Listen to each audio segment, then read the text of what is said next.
In this video, I'm going to teach you how to use Siri with ChatGPT. It's a very easy process, so make sure to follow along.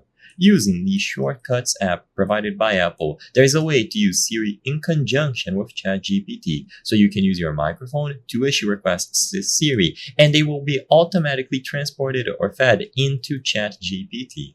Keep in mind that you won't be able to replace Siri altogether. You will always have to issue a request to Siri, and then it is going to go into ChatGPT, but it is still a very convenient way to use them together.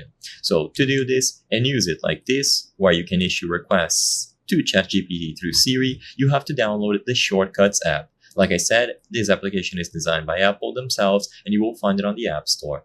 So once you downloaded the Shortcuts app, tap the plus sign at the top right corner of the screen to create a new one.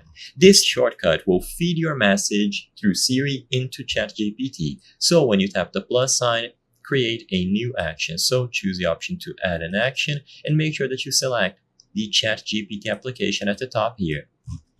Now, the action that you are looking for is going to be under scripting, and it refers to opening an app. So essentially, it is going to open the ChatGPT app, and you will be able to set it up like this. Ask ChatGPT a message in a new chat.